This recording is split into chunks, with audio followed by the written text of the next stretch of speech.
5, 4, 3, 2, 1.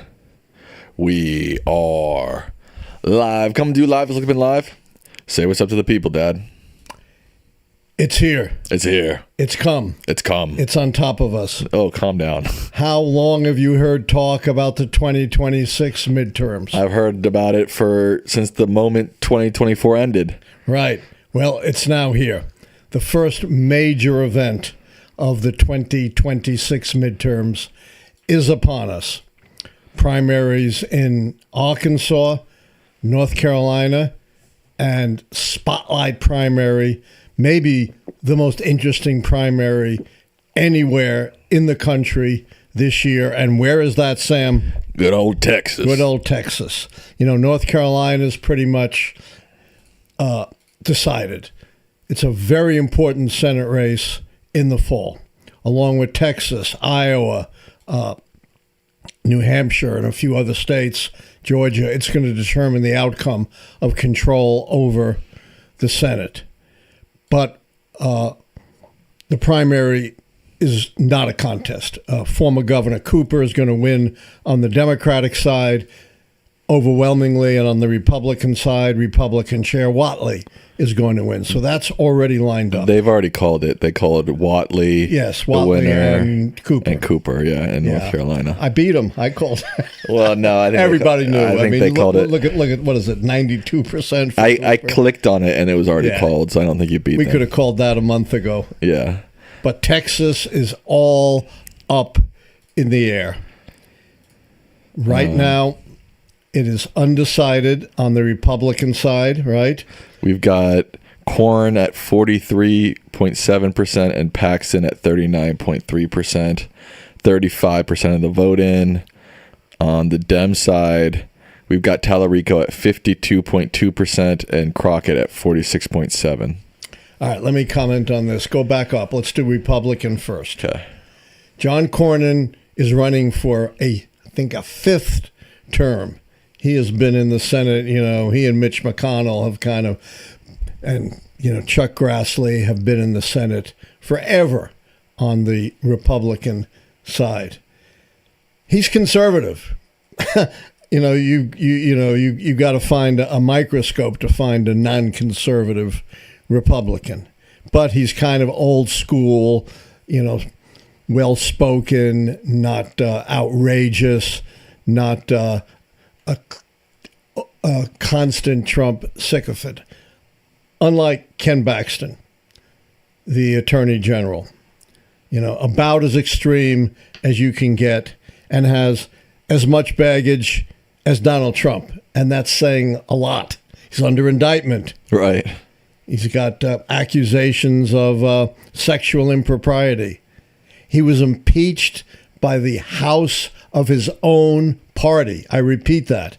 The state house of his own party, dominated by Republicans, impeached him. How often does that happen, Sam? Very rarely. Like never. Like never. Right. And he did manage to get acquitted by the state Senate. But he's an incredibly controversial figure, which actually endears him to some on the right. Then you have Wesley Hunt, a couple of term member of Congress, an African-American, one of the new, like Byron Donalds of Florida, one of the new very conservative African-American Republicans. But he has no chance to win. But what he is doing is something very important, because Texas has something called a majority vote requirement. You know what that means, Sam? One of the candidates has to win more than 50%. Or what happens? It's a runoff. They'll have a runoff in May. And it seems 99% certain that no candidate is going to top 50%. You know what's interesting right now? I was looking at the betting markets, and they've got Paxton still at 74% chance to be the Texas Republican nominee. Well, we're not going to know till May. Right, but it's interesting how high he is right now. I mean, Cornyn's way down at 26%. Yeah. That's astounding for a incumbent. Incumbents almost never lose, as we know. Right. And, of course, the markets could be wrong. But the only thing we can say virtually for sure, Sam, What? is going to a runoff. Yeah. No one is going to top 50% at this point. Sarah Huckabee Sanders wins Republican primary. No big shock there. Surprise for Arkansas yes. governor. She's already the governor, and I don't even know if she was running contested. Maybe somebody was running against her. I don't think she was running contested in any serious Incumbent way. Greg Abbott wins Republican primary. Well, he wasn't contested either. I'm just updating No, it's people. good stuff. I'm just updating people, Dad. Good stuff. All right, do you want to move down to the Dems? Yeah, this is pretty surprising. Again, what is it, 35%, 37%? So this can dramatically change because it all 37. depends on where it's coming from. And we don't know where it's coming from. Yeah, right we can now. look. Here. The question is it coming from Dallas, Houston, Austin? Austin is 60% in. Wow. Let me see. I don't know why they. Tallarico should be ahead in Austin, I would imagine. Dallas isn't in yet.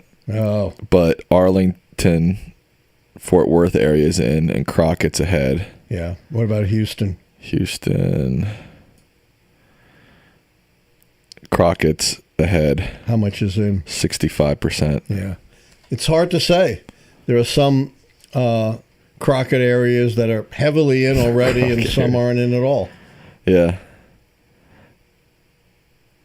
Interesting. What's Travis? Travis is 60% in with Tallarico at 76%. Wow. I am not going to call this one. Still too early. I think it's too difficult at this point because there are some. She's a good bit behind, but there are some pretty heavy minority areas that are going to go for her that are yet to be in, right? Like where? Like wasn't Dallas barely in? Yeah, Dallas is not in yet. Yeah. Dallas has no votes in. Wow. It's grayed out. Yeah. That's going to be huge for her. But Houston's in. Houston's 65% in Harris County. 65. She's not done as well in Houston as she needs to. She needs to, yeah. That's a bad sign, you're saying? Yeah. I'm almost ready to call it for Tallarico. You're almost ready to call it. Yeah, I'd love to see some Dallas, but she's not doing as well as you might expect. Well, Bear's another minority county. Yeah, nothing. But it's Hispanic, so it's not clear who would be favored in but it looks pretty good for Tallarico. Yeah, it does look pretty good. El Paso has nothing in yet, but again, Hispanic. That's also Hispanic, and again, I don't know. I don't think Crockett's going to run up a big total in the Hispanic counties. Yeah, probably not. So you're thinking already that it's looking bad for Crockett. It's looking really bad. What percentage is in? 37. Yeah, still a long way to go, but some of the heavily minority areas are in, and she's not doing as well as you might have thought. Tallarico on the betting markets is at 99% chance to win right now. Yeah, that's why I said I'm about ready to call it for him. Colin Allred has the same percentage as Jasmine Crockett. I don't think he's even running, is he? He's not running. Yeah. He dropped out. Yeah. He was this whole day he's been hovering in the high 80s, 90% chance to win. All right, Sam, let's call it. Call it? Call it. Tallarico. Let's be the first. Now, what do you think about that? Because I know I've seen sort of the conventional wisdom saying that if Crockett wins, people think that might be worse for a general election victory. What do you think about that? Very hard to handicap. They're so different. Not on policy, but on approach. He wants to win over moderate Republicans, independents. She wants to galvanize, a liberal Democratic base. I have to say, you can't win in Texas with a Democratic base. It just isn't big enough. You've got to appeal to independents and maybe a few moderate Republicans. So, nor am I convinced that Texas is ready to elect a black woman. I like her. I'd love to see her be a senator. But, I'd have to give a slight edge in terms of who's more likely to win to Tallarico. What do you think? I still want to wait till Dallas comes in to make a call, but I'm calling it. I mean, like I said, the betting markets have Tallarico at 99% chance to win. I don't always go with the betting markets, as you know, but I'm looking at the fact that she's not doing nearly as well as she should. Yeah. I mean, look at Houston. She's only at 53%. Yeah, that's pretty bad. That Houston, oops. She can't overcome a 6-point lead with 53% in her wheelhouse. Yeah, and they're 65% in. Yeah. Yeah, it seems pretty likely that Crockett's in trouble. She needs to be close to 60% in Harris and Dallas. Now, he won 76% of the vote in Austin. That's interesting. That's really amazing. I'm really surprised. Why do you think that is? Just because of like sort of the white sort of progressive, the white liberal, progressive wing or something? Exactly. That is really interesting. Still nothing from Dallas, huh? Nothing from Dallas. Oh, we got Plano. He's winning in Plano, Collin, Texas. Doesn't surprise me. He's going to win in all the white areas. Right. I think the big thing is going to be Bear and El Paso, which are huge Hispanic counties. I don't think she's going to run up a big total there. That's why I'm calling it for Tallarico. What about Corpus Christi? Do you know anything about that area? Not really. I think it's pretty Hispanic. Laredo. Also Hispanic. Tallarico's winning. Yeah. Laredo's not that big, though. Okay. She did win Tarrant County, which is where Fort Worth and Arlington are. Yeah. So she'll probably... Again, not big enough. Yeah. Especially, again, with his, 75% of the vote in Austin. That really tells you something. How much is in Travis? 60. Yeah, so there's still a good bit to go there. Someone just asked about El Paso. Still nothing in from El Paso. And nothing in from Bear. Nothing in from Bear, I don't think. No, 0. Yeah, there's a lot of votes in El Paso and Bear. You already called it, though. I already called it. It's done. Yeah, I think he's, 96% chance to win. Well, I called it. Right. And I'm the first, right? By far. We just got a couple more votes in, and Tallarico went up by 0.2 percentage points. Yeah. So it's not looking good for Crockett. No, she's... two things. One, he's running up some big totals in places like Travis, and she's not running up big enough, it looks like, in the minority areas. Right. She should be over 60% in Houston. Someone pointed out in the chat that El Paso still hasn't closed their polls yet because they're in the West. West, yeah. Down in the West Texas town of El Paso, I fell in love with a Mexican girl. It's pretty good. I bet the chat didn't know we were going to pull out that one, huh? Yeah. So that's right. They won't close until. No, I think they're closed. No, I thought they closed at 9. 10 Eastern. Someone said. Really? That's what I just saw someone say in the chat. Okay, I thought it was 9 Eastern. I thought the eastern part closed at 8 Eastern and the western part closed at 9 Eastern. Oh. I don't think they close at 10. But they probably just closed and haven't had a chance to make a count yet. The Republicans seems like they're definitely going to go to a runoff. Oh, wow. Ken Paxton just jumped up to 40%. Yeah. It would not surprise me if he wins the primary, for what it's worth. But he's not going to be at 50. Right. That's just not possible. I think if Hunt had not been in the race, I think Paxton would have hit 50. Oh, apparently in Dallas County they extended it. Oh, that's why. So it's not going to be closed till 10 Eastern. Yeah. And El Paso they extended it too, or I don't know. Yeah. So we may not know much more till 10. Yeah, I don't think we're going to get the rest of this until 10. But she would have to come in with amazing numbers in Dallas, and like we said, in Tarrant County. There's just no sign she's running up those kinds of numbers. She's doing well in Tarrant County, quite well, but not well big enough. She's got a lot to overcome. Yeah, she doesn't even have a 10-point lead in Harris County. Yeah, she's only 8. Yeah. She should be doing much better than that. Can we check in on the Attorney General? Of which state?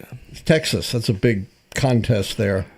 Attorney General. Probably Chip Roy. They're both big right-wingers. Let me see if I can find it real quick. Texas. Just the Republican side.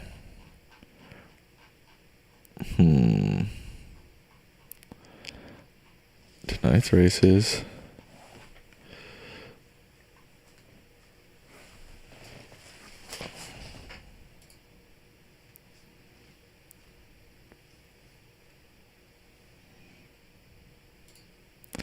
There's a lot of just House district races up right now. I don't see Texas Lieutenant Attorney General, right? Attorney General. Found it. All right, you're a genius. Republican Mays Middleton has 44%.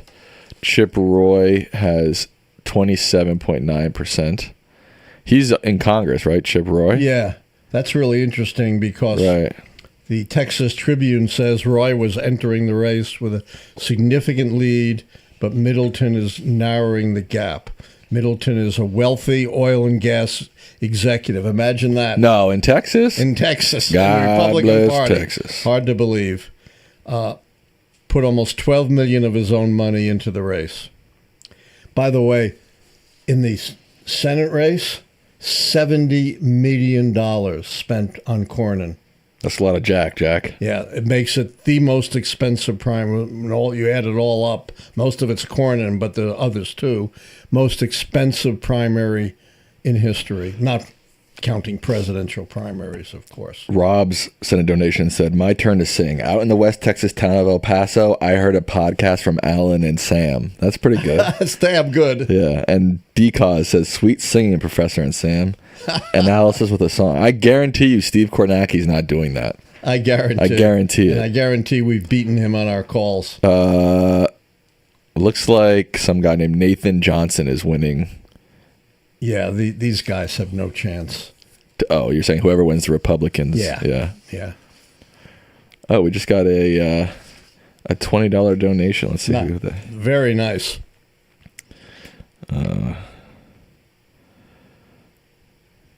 No, I shouldn't do it again. Are you familiar with figures like Stephen Wolfe and Doug Wilson?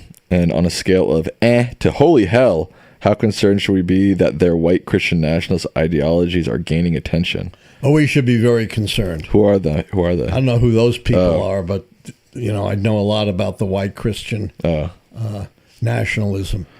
One of the most powerful people in Washington. Russell Voigt heads the Office of Management and Budget. One of the top 5 positions in Washington, is an avowed white nationalist. Wouldn't surprise me that Trump and Vance are white nationalists. They haven't come out like Russell Voigt, who was caught on recording admitting it, but they certainly act very consistent with Christian white nationalism. Right. Who are these 2 people they mentioned? Stephen Wolfe and Doug Wilson. Did they say who they are? No, they just said that they're figures in the Christian nationalist movement, I guess. Yeah.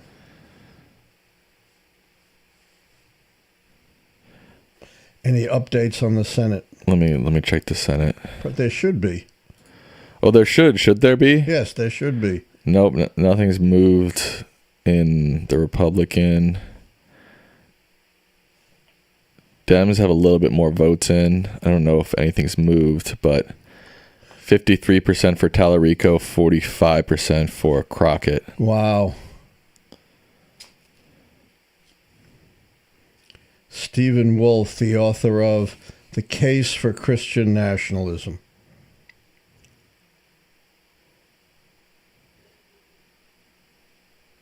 One of the reviews said, every turn Wolf's Christian nationalist project stops history at the 18th century. Philip H. says, I want Crockett to win, but I think Tallarico would do better in a general simply due to him being a white male. I think we need her fire to fight this administration. What do you think? That's exactly what I said. Oh. I said I like her a lot. You know, I like her challenging the administration, but probably in terms of who had a better chance to win, it would be Tallarico. Right. I'm not at all sure Texas is ready to elect an African-American woman, frankly. Sad. Yeah. But think about it. You know, it's a big enough a leap for them to elect any Democrat. Are they going to go that far? Right. But I like them both, actually. It's not like I don't like him. I like her better, but I like him as well. Has some more results in. She's moved up a little bit. She moved up 0.1%. 0.1%. Yeah. I think my call will hold. I posted on our post tab 2 polls. Who's going to win the Dem primary? Who's going to win the GOP primary in Texas? 68% said Tallarico is going to win the Dems. 64% say Paxton's going to win the GOP. I agree with. Obviously, I've called it for Tallarico. I've not called it for Paxton because no one is going to win it today. It's going to a runoff, right? Yeah, they haven't even gotten any more votes in. Yeah, there's no chance either one of them is going to pass 50. Right. And they're going to be close. Definitely. All right, so it seems like we're going to have to wait probably till the end of the hour to get more robust results, but I'll keep this up. We have some other things to talk about. We have some other things to talk about for sure. Most of which is we're at war with Iran, Dad. What the heck? Absolutely no coherent justification. No, the Trump administration always crosses their T's and dots their I's. Yes, Dad. 2:30 in the morning, Trump comes out and speaks to 10 people, and right. That's we know that Trump throws mud at the wall and hopes something will stick, but this is extreme even for Trump. So we're attacking Iran because they were going to attack Israel, right? Right. And if they attacked Israel, Israel will attack them, and they might attack us. How convoluted is that? Sounds pretty convoluted to me. Have you ever heard of a justification for bombing the hell out of a country that convoluted and that indirect? Never. I don't think so. No. But I find it persuasive. Of all the justifications, I do think Trump is being, not that justification holds, but there's a bigger truth behind it. Okay.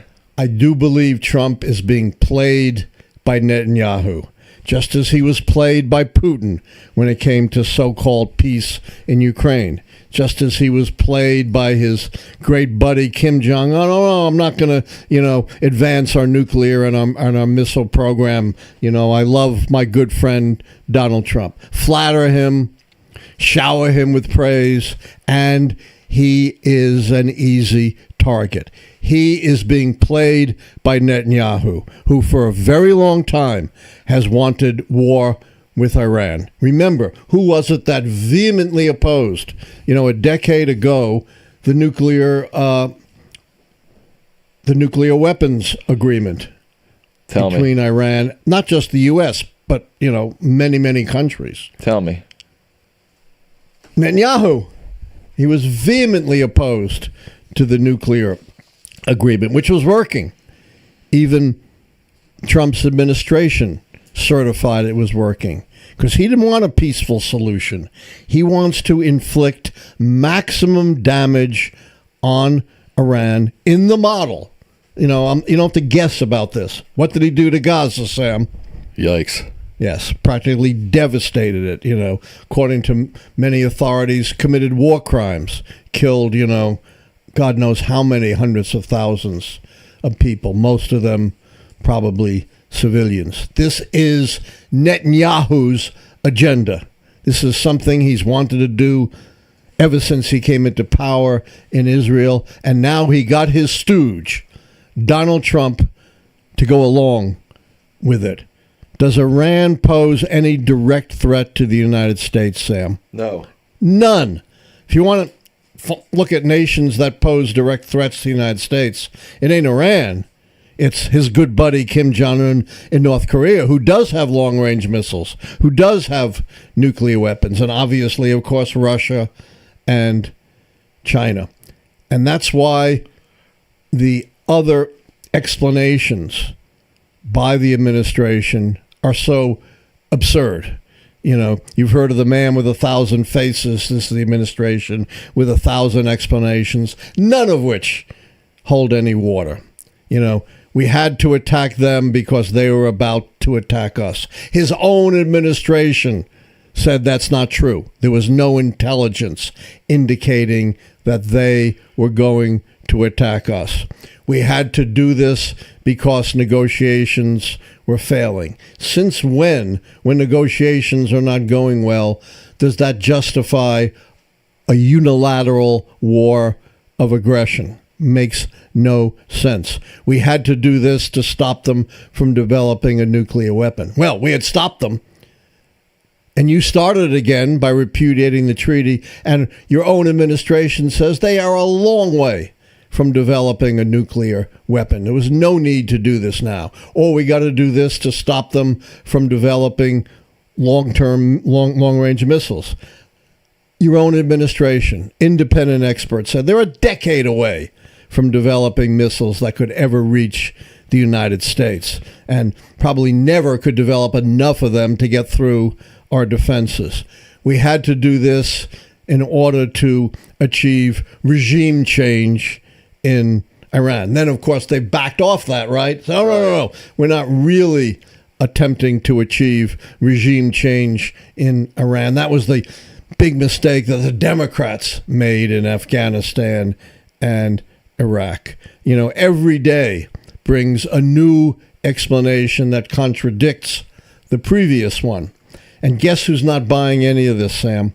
The Americans. Right. The American people. American people. New poll by Reuters Ipsos, even before the casualties, I think they're up to 6 American dead, have become known. Only 27% approved of the U.S.-Israeli bombing of Iran. CNN poll found that less than 20% of Democrats supported the military action, and independents disapproved 68 to 32%, better than 2 to 1. The only support for the actions, guess who it comes from, Sam? I wasn't listening. The only support for the action comes from Republicans. Oh. And even there, it's a little bit shaky. It's not that they strongly support. That's pretty weak. It's only when you combine strongly support with somewhat support that you get up to around the 80% figure among Republicans. But you cannot successfully prosecute a foreign war without the support of the American people. Lyndon Johnson and Richard Nixon learned that in Vietnam. George W. Bush learned that in Iraq and Afghanistan. Donald Trump, the guy who got us pulled out of Afghanistan, not Biden. Biden presided over the last bit of that, but the agreement that turned over Afghanistan to the Taliban was under Trump. But does Trump learn anything from history? Does he even study history? No. I know. What a joke. You know, how many of our interventions in the Middle East have gone well, Sam? None. You know, Iraq is still a disaster. We fought for 20 years in Afghanistan and lost America's longest war. We overthrew Gaddafi, and Libya is a mess, a huge failed state. Way back when in Iraq, we overthrew the Mossad government, installed the Shah, which led to all the problems we have today, the Islamic Republic of Iran. You can't bomb countries into becoming peaceful, democratic, allied nations. You can't militarily force countries to become stable, civil libertarian democracies. It's never worked. The only way it's worked was after World War II, but we occupied those countries. We occupied them for years and worked really hard to advance democracy there. Nothing like that in the Middle East or in Latin America, as we've talked about in previous shows. I want to remind everybody who's watching to like the stream. I see about 400 likes, but we have 1,700 people watching. Wow, to like. only 400 likes. I know. Subscribe if you're not subscribed. Turn on that notification bell so you know we're live. And don't forget donations and memberships. Yeah. Keeps us going. Mm-hmm. If you want to keep us going, there's a lot that goes into this. CNN, MS, Fox spend millions of dollars putting on their news shows. I want to talk about a U.S. strike on an Iranian girls' school that killed at least 175. It's sparking questions about possible war crimes and calls for a deeper investigation.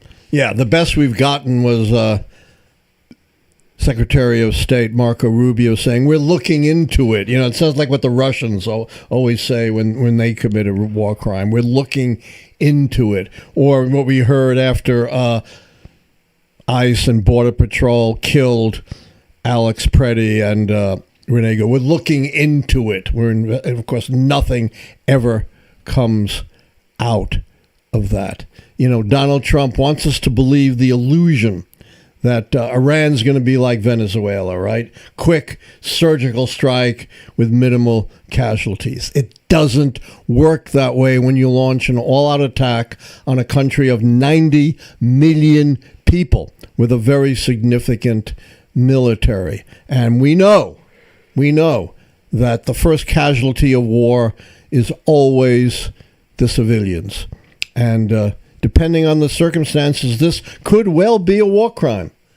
Wow. Right? Bombing a school. How could they have gotten that so wrong? I don't get it. I don't get how we've gotten, of course, no explanation. We never will. There's some people online that are saying that was like an old base years ago, was a base or something. It might have been many, many years ago. The school might have been built on an old base, but that's no excuse. Right, of course for bombing a school. Right. You got to be a little bit more competent than that. Here's the problem. Not only are they warmongers, but they're incompetent on top of that. Now, let me explain to our audience the real meaning of America First. Okay. And why what Trump is doing is, in fact, totally consistent with America First. Everybody gets America First wrong because they listen to the propaganda.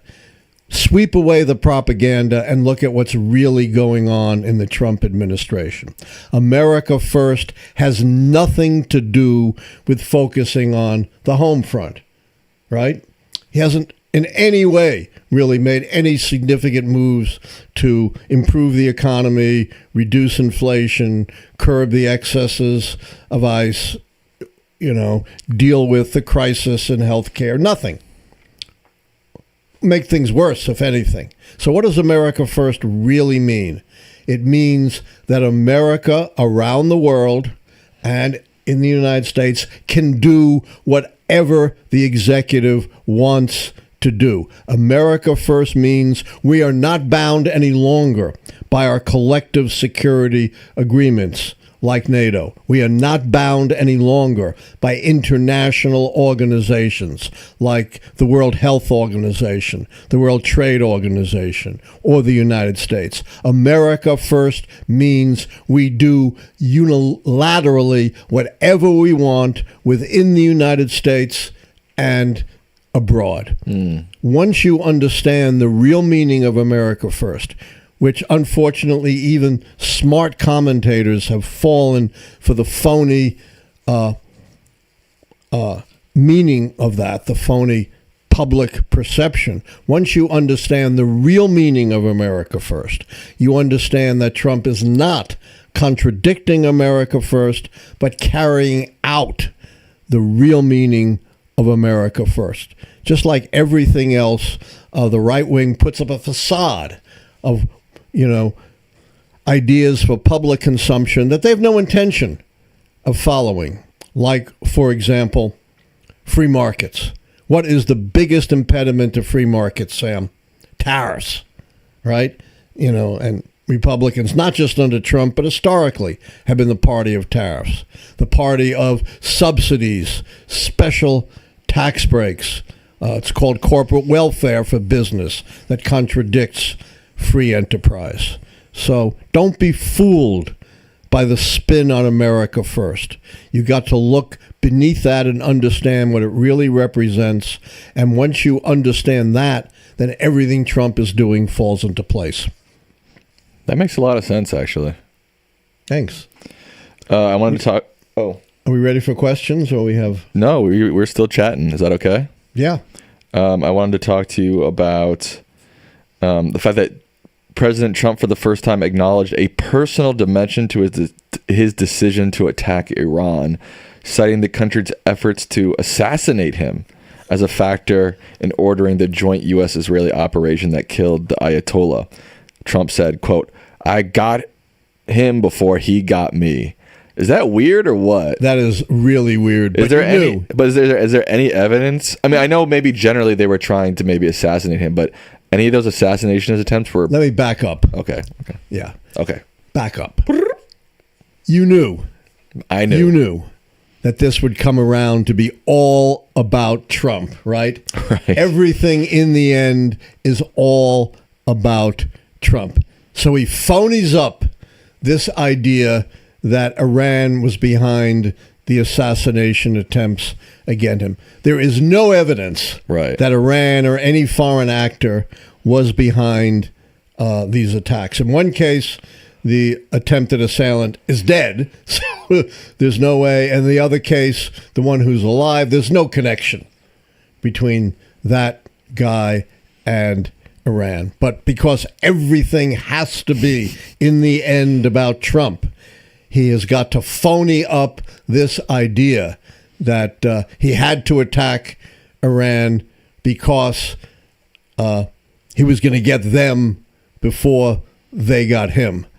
Kind of this phony Old West, shootout at noon. Who's going to be standing in the end? It is just the height of absurdity, and yet another utterly contradictory. What is this? Explanation number 9 of why we're in Iran. Right. This is a $50 donation from Michelle F3S. They say, "Professor, this is all very scary. Aren't there a couple of Middle Eastern countries now involved as well? Do you think President Trump will cancel the midterms because of the war?" He can't cancel the midterms, but he can. In other words, he has no legal control over the midterms. Okay. States administer the elections. Right. But Congress can make laws like the Voting Rights Act. The president has zero, I repeat, zero control over the conduct of elections. But since when does Trump care about the law? I think the danger is not so much that he is going to cancel the elections, but that he will declare a national emergency and deploy ICE or the National Guard to the polling places. But that's going to backfire. You know why, Sam? Tell me. Because it's Republicans who cast votes mostly on Election Day at the polls. Democrats are much more likely to cast votes by mail or in early voting. So if you impede the polls on Election Day, you may be impeding more Republicans than Democrats. Right. Thank you, Dorian Ramirez, for 5 gifted memberships. We appreciate that. Oh, nice. We love the memberships. Bruce Ulez says, "The Board of Peace got bored of peace." Yes, like we saw one? that in the media. It's a very good meme. I've been seeing that meme everywhere. Yeah, I've seen it. It's excellent. What's your take on Kash Patel gutting an FBI counterintelligence team tasked with tracking Iranian threats just days before the U.S. strikes? Yeah, huh? I had put this with Sam. We haven't gotten to it. Apps, I'm so glad you brought it up. Oh, thanks. It is just incredible. Supposedly, Iran poses this existential threat to the United States. And one of the most important things you do in dealing with a foreign threat is you track the foreign threat, right? Right. So you see how imminent it is, what form it might take. Could take many different forms. Intelligence is the lifeblood of war. We would not perhaps have won World War II if we had not broken the Japanese and German codes and had lots of advanced intelligence of what they're doing. So what does Kash Patel, the worst, not even close, not even in the ballpark. We've had some bad ones, like J. Edgar Hoover, but still, arguably the worst FBI director we've ever had, cancels our intelligence operation designed to track threats from Iran to the United States. So let's blind ourselves. Let's put out our eyes right before we launch this war. You know, how counter to, you know, even the most elementary practice can you imagine? And you know why he fired all these people? Because they were involved with the Trump Mar-a-Lago documents case or something? Yes. Oh, yes. my God. Yes. So Trump's petty revenge has taken precedent over the national security of the United States. I will repeat that because it is so critical. Right. Trump's petty revenge has taken priority over the national security of the United States. This is a donation from Build the Dyson Swarm Now. They say, if Iran is just an Epstein distraction, the DoD will likely withdraw from there entirely in 4 weeks.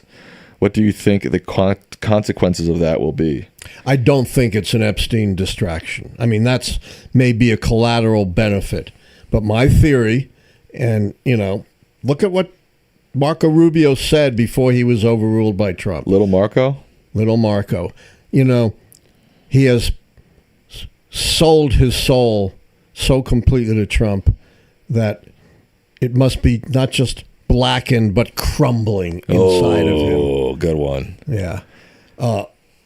My theory is this is all the agenda of Netanyahu. This is what Netanyahu has wanted. He's manipulated Trump into it, which is why Trump can't come up with an explanation because he doesn't have one. The real answer is Netanyahu tricked me into this, but he can't say that. I saw a report from Axios a couple hours ago that said that Netanyahu called Trump and said, I know that the Ayatollah and other big Iranian leaders are going to be in this one compound. This is our chance. Did you hear about that? I did hear about that. Yeah. And that further bolsters my theory. Right. It's by far the most plausible theory. None of these other things that they put out make any sense whatsoever. And remember, Trump is constantly being played by these dictators. I'm not saying Netanyahu is a dictator, but he is certainly a warmonger and possibly a war criminal. But he's played by Netanyahu, he's played by Putin, he's played by Kim Jong-un. He's played by Viktor Orban. This is a $20 donation from Love's Antiques. They say, keep up the great work. We need you guys to help us get through the nightmare we're living in. We're trying. We're trying. So let me go back for one moment to Texas. Yeah, So you're getting close to half in. Yeah, almost nothing's changed. And his lead has held. Yeah. It's a little over 7 points. I think in the entire time we've been sitting here, there has been maybe like a 0.1% change in either of the totals. And remember, who called it first? You did, sir. Yes, I did. What's your take on Kristi Noem, who testified before the Senate Judiciary Committee on today, Tuesday, if you're watching live? I didn't see the testimony. I read about it, and at least she wasn't relying on nothing more than insults, but she was lying through her teeth about, as far as I can tell. I called Good and Pretty domestic terrorists because that's the report I was getting from the ground. Wait a minute. You're the head, right? Aren't you supposed to verify the reports you get before you put them out to the American people as the head of the Department of Homeland Security, not some, troop on the ground? Come on. You really expect us to buy these blatant lies that you're telling us? She got condemnation now from both sides. Two Republican senators really tear it into her. Yeah, she's not long for this world. The problem, though, is you get rid of these people, you get someone just as bad without the baggage. Right. That's what we had with Matt Gaetz. Remember, I called that. I still can't wrap my mind around if Matt Gaetz if he was the one dealing with all this Epstein stuff. I mean, that would have been just insane. Yeah. So I hear now, and you can let me know if this is true. I can? Yes, that Lichtman is now going to testify before Congress. I didn't hear that. Should I look it up? Yeah, the guy who lied about his relationship with Epstein. There was I saw that there was another picture that came out of the two of them. Yep. Lichtman volunteers to testify on Epstein ties. You know what he's going to say. Yes. Yeah, I knew nothing about the bad stuff. Yeah, I just thought he was a businessman. Yeah. Of course, that's what he's going to say. Yeah. They all have the Sergeant Schultz defense, right? I know nothing. I see nothing. I hear nothing. Who is Sergeant Schultz? Sergeant Schultz is a fictional character of actually this awful TV show from many decades ago called Hogan's Heroes, about a group of American war prisoners of the Nazis during World War II. And Sergeant Schultz is one of the prison guards. And whenever anything comes up, his answer is always, I know nothing, I see nothing, I hear nothing. Right. So he's kind of the joke for that kind of answer. Right. Can I have my drink? Yes, sir. Right away, Thank sir. You. He's not drinking diet soda tonight. He's actually drinking sparkling water. Thank you. I've missed this donation. Thank you to Victor Fuentes for your donation. Thank you to Marzim for your donation. CD No Handle says, I would like to hear Dems use phrasing of war crimes rather than legitimize it by calling it a war, I guess, in terms of what the U.S. is doing in Iran. What they did with that school certainly smacks of a war crime. I don't know enough about it to be definitive, but there's certainly a prima facie case to be made there. A prima facie?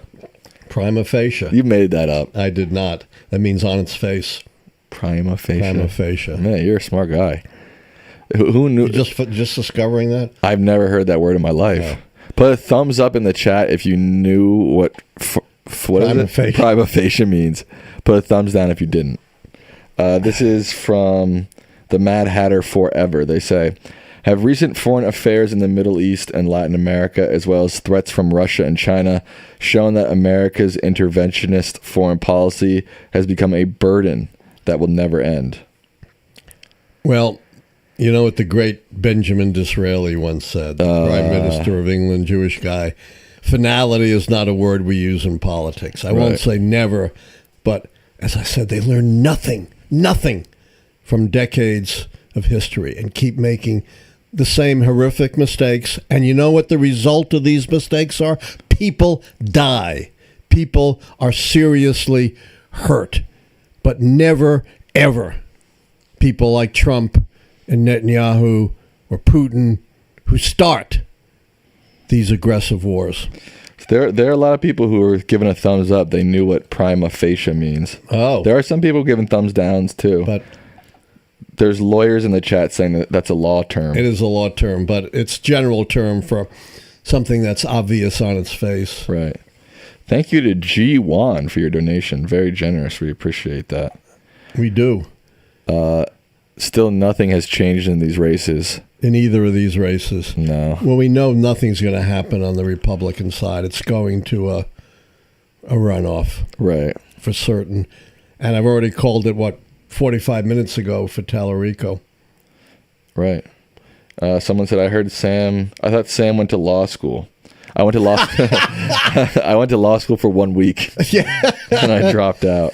Remember that old song? The weekend at the college didn't turn out as you planned. Pretty much. The weekend the law school didn't teach you much. Pretty much. This is a question from one of our members, Miles Wolf. They say, did politicians justify going into Vietnam for similar reasons that the Trump administration is now using to justify actions in Iran? Well, there are so many reasons that the Trump administration has tossed out that you can find one similar. But the basic reason that was justified in Vietnam, remember, that was during the Cold War. The reason was containment. We cannot afford to lose free territory, barely free in the South, to communists. And that was also justified by something called the domino theory. Ever hear that, Sam? Yes. Yeah. If Vietnam falls, what's next? Thailand, New Zealand, Australia, Japan. So it was a little bit different because of the Cold War context. There was no justification that Vietnam was going to attack the United States, right, or that they would have nuclear weapons or long-range missiles or anything like that. And it seemed to me like when I read about Vietnam, it was sort of like a very slow sort of crack. Vietnam, like over many, many years, it sort of started to form and crack and crack and crack and crack and crack until it became a full-on war. Absolutely. There's a funny story about this. Just before the Vietnam, Johnson really escalates the Vietnam War. They had the presidential election of 1964. You know who he ran against? Yeah. Big conservative icon. Barry Goldwater. Okay. And he made out that Goldwater was this big warmonger. He even had a commercial with a little blonde girl picking daisies and counting down, and then a nuclear explosion annihilated her. And Johnson then coming on said, this is the choice. We can have peace or go into the darkness. So Goldwater was the big warmonger. And Johnson, of course, destroys him in the election and then starts the war. And Goldwater has a great line. He said, they said that if you voted for Barry Goldwater, we'd have a war. Well, guess what? I voted for the son of a bitch, and sure enough, we had a war. That's a good one. That's a good line. Limited Light says, but what is plantar fasciitis? I think that's a foot thing. Problem with the foot. Yeah. You're not a podiatrist, for sure. I'm not a podiatrist, but I know that is an issue with strains in the foot. Right. I know a little bit about everything. Okay. Except the opera. But I even know a little. You asked me an opera question once, and I got it right. Someone says that there's breaking news on Texas. In Texas, the Texas Supreme Court is pausing the Dallas poll extension. I'm not sure what that means exactly. I do. What does that mean? Remember you told me that Dallas was extending their polling hours. I guess Supreme Court now says they can't do that. Oh. I guess. I mean, just from what you told me, that's all I know. You know how many Democrats there are in the Texas Supreme Court, Sam? Zip. So this is from Fox News Dallas. They say, Dallas County judge makes change to voting hours after some Texans turned away from polls. Right. That's what you reported to me earlier. Right. Dallas judge extends voting to 9 p.m. I haven't seen anything that says that they then... Which is about over. It's now 8:55, 8:56 in Texas. Mm-hmm. I'm not sure. Maybe someone... I'm not sure either. I'm not sure it makes much of a difference. This is from Def Leppard Rules Rock. They say, you use Vietnam as a military failure on behalf of LBJ and Gerald Ford in the Keys. What do you think was worse, the war itself or the strain on reputation abroad from the fall of Saigon? The war itself. Tens of thousands of Americans dead. Likely, no one really knows, but certainly more than 1 million Asians dead. This is a question from Nolan. They say, apologies if this has been asked. If Tallarico becomes a presidential candidate in 2028, do you think he may qualify for the Charisma Key? Way too soon to even begin to speculate on that. Yeah, he hasn't even become a senator yet. He hasn't even won the primary yet, although I called him, so I say he has. But he's got a long way to go to become a senator. It'd be a huge breakthrough It's been a very long time since a Democrat has won any statewide election in Texas for any office. This is from the Dallas Morning News 20 minutes ago. They say a judge ordered Dems have an extra 2 hours to cast ballots. So I haven't seen a reversal of that on my quick search. Okay. That's why we have 0 in from Dallas. Yeah, and there was... And it's our only hope, but it's not going to be big enough. Let's see. Yeah, still nothing. Still totally grayed out. Check out Houston. 6. Yeah. Yeah, it hasn't changed. Nothing more in. I think last time we checked it was 65. Check out El Paso and Bear. El Paso, nothing. Bear.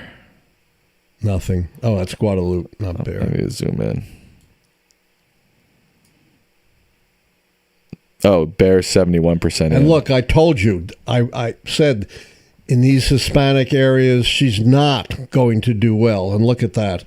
He's 14 points up on her. When did that come in? I didn't even see that Must have come in the last half hour. Huh, weird. I didn't see any major changes to any percentages, though. Yeah. You would think this would kick him even higher, right? You would think, but maybe, some other results came in. Who knows? Yeah, Dallas is still at 0% reporting. That's amazing. And Houston hasn't gotten anything else in. Still, I'm at 65. surprised. Yeah, I don't know why that didn't kick him a little bit higher. Nothing else in from Travis County, Austin area. I called it. Yeah, if you're way ahead of anyone. If you're just joining us, he already called. He already said that Tallarico's going to win in Texas. God bless Texas. Yeah, I got it. Are you good with this? I'm done with it. You're done with it? Your mom says when you pull up I results, said I got it. You're right on top of me. Yeah. You're right on top of it. You're way ahead of me. Right. Yeah. The percentage, too, of votes in has hardly moved. It was like 45 point something. Now it's 46.1. Yeah, she's been at 45.8% for some time. 20 minutes now. Yeah. We got another donation. This is from G. Harris. All right. I saw a 2016 study say that among history professors, the ratio of registered Democrats to Republicans is 32-1. Why do you think that is? Because history professors tend to come out of liberal institutions, liberal areas, and in my view are devoted to searching for truth. And we've seen, how much that has been eluded by not just Trump, but go back to George W. Bush and all the issues with truth that he's had. George W. By the way, I'm not endorsing that number. I hadn't heard that. It doesn't sound right to me. No? No. It's according to somebody in our chat. Yeah. We don't know where they got it from. Correct, sir. Yeah, so I think that's an overstatement. Do you want to hang out for a little bit longer to see if we get It's now 10 o'clock. Yeah. We can hang out at 5 or 10. And I'm happy to answer more questions. This is from Lucius Danny. They say, does the president have more authority during wartime? Might this be Trump's strategy to keep his power through elections? It's what he accused Zelensky of doing. Thank you to you and the team for incredible work. The caller, the audience member is correct. Right. Presidential powers are at the highest during wartime. Presidents can do a lot of things during wartime that they can't otherwise do, but they're not unlimited.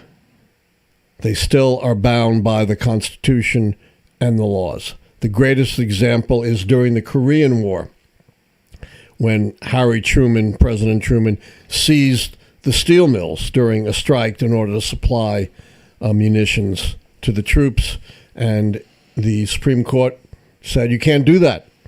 They struck down the seizure of the steel mills, even in a time of war. Donald Trump and Kash Patel have pitched the idea of abolishing the FBI. While I'm against Trump's massive government purge, I'm not entirely against this.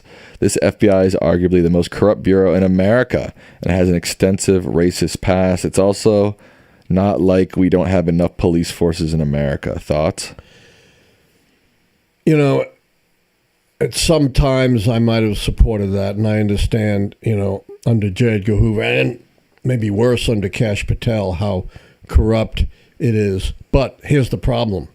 If you get rid of the FBI, what organization becomes the overwhelming federal police force?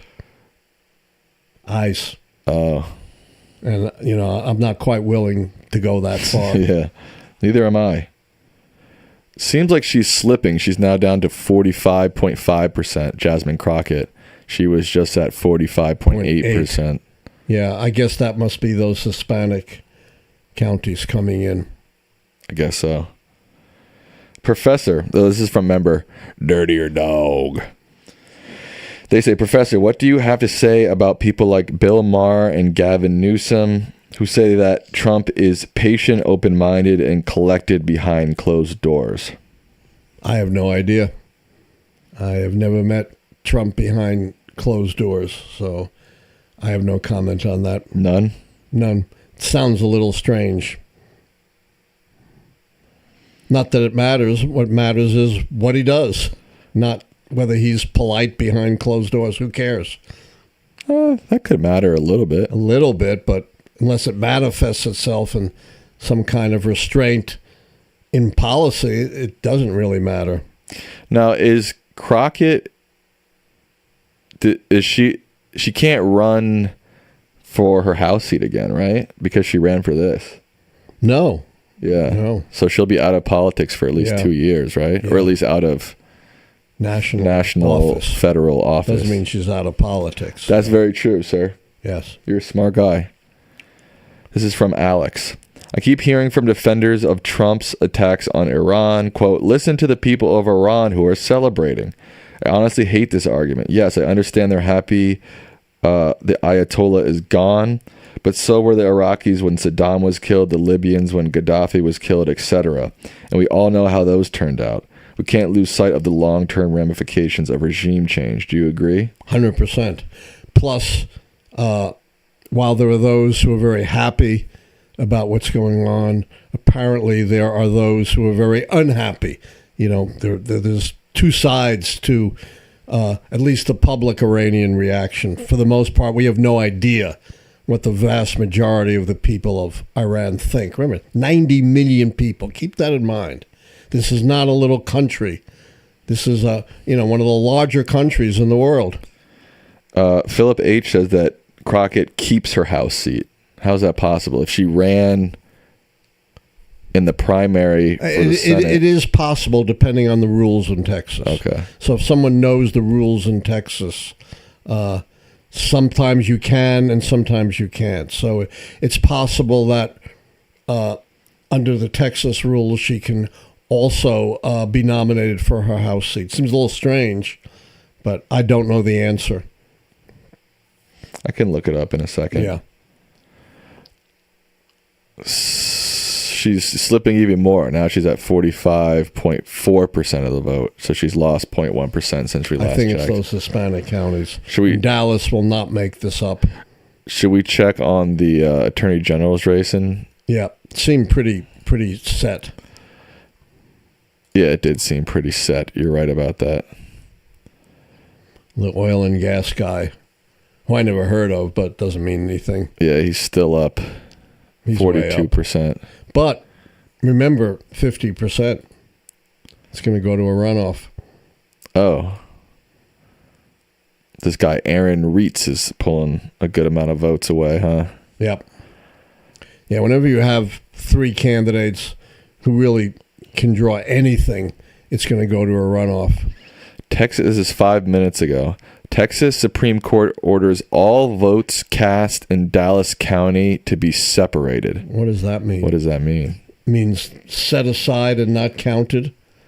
The Texas Supreme Court has ordered all votes cast by voters who were not in line to vote in Dallas County before 7 p.m. local time to be separated from the rest of the day's votes. I get it. So the going to leave aside for the moment the question of whether those votes should be counted. Interesting. So a judge said you can extend, and the Supreme Court came in and said, well, hold on a second, basically. Exactly. But, I mean, the votes cast after 7 p.m. shouldn't have any major effect on the outcome of the election, right? I don't see it. You don't see it? I don't see it. I've already called it. Oh. And I've called the Republican, too. I've said it's going to a runoff, but you don't have to be a genius to figure that out. You don't? No. Yeah, she hasn't made any ground. Dallas still has We may 0%. not get Dallas for days. Who knows? Oh, El Paso's in. I'll bet he's ahead. No, she's ahead. She is? No, he's ahead. Sorry. Yeah, he's way ahead. He's way ahead. He's at 62%. She's at 35%. See, did I get those Hispanic counties right? I thought you said San Antonio she might do good in, or no? I never said that. You never said that? Maybe I'm misimagining the that. Hispanic counties are not going to be good for her.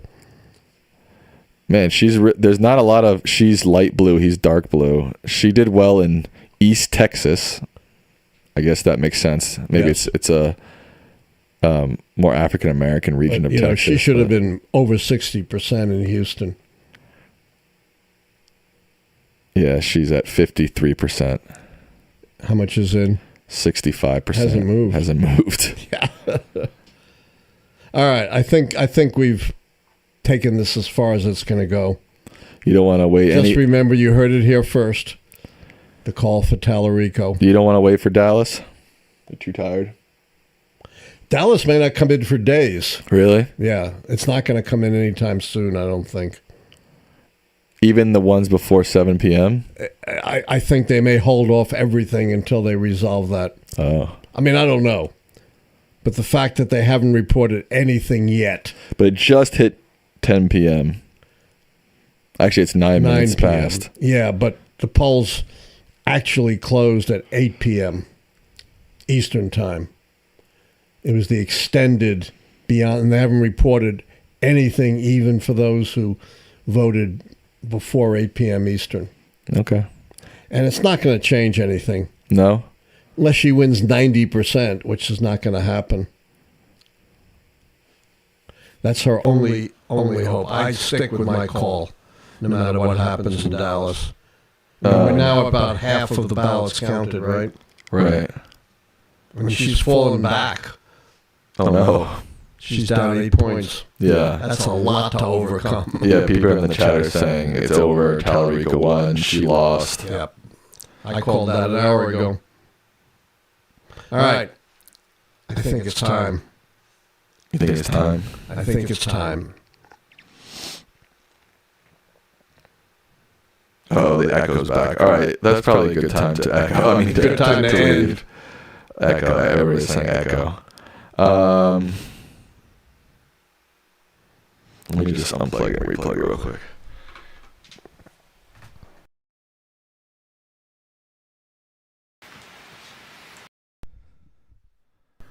That's so strange that the echo just came out of nowhere. Well, we're signing off anyway. Yeah. I'm just curious. Did that solve it, folks who are listening?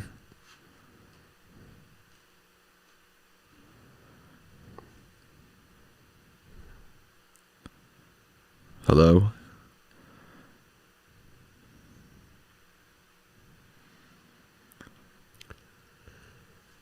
Can I say something? Yeah, sure. You know, it's interesting. Neither side has moved.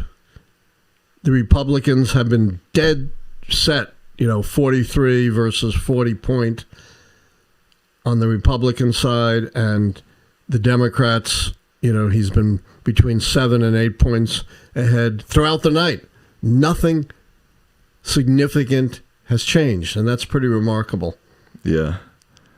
All right. I might stay on, actually. Really? You don't want me to? No. I think we should. You do what you want. I don't control you. I might stay on for a second. All right. How long you want to stay on? I don't know. You're not going to get Dallas results, I don't think. No? No. I mean, I don't know, obviously, for sure, but I'd be really surprised. I think if they were going to report those earlier results, they would have done so. All right. I'll sign off then. Yeah, I think so. All right, folks. Thank you all for tuning in. You know what? Actually, I'm gonna go live on my channel. Okay. Yeah, I'm gonna do a quick. So let's sign off here. So if you wanna, my channel link is right there. If you want to come, I have to set up the live. You gotta give me like 5-10 minutes, but yeah, I'll come on a post show real quick. And I'm gonna go have a smoke. Okay, yeah, you go have a smoke. I'm gonna have a cigar. Yeah. I think I deserve one after calling Tallarico an hour ago. Yeah, I'm sure you beat pretty much everyone on that one too. Looks like he's moved up even farther now. 9 points. Am I seeing that right? No, she just went down to 44.9%. Yeah, and he's at 53.9. He's at 53.9. Yeah, so that's 9 points, and they're over 50%. Yeah. Yep. All right, folks. Right. Good night. Good night. Well, unless you want to keep hanging out on my channel. Yeah, that's not a bad idea. Wow, how many views do we have?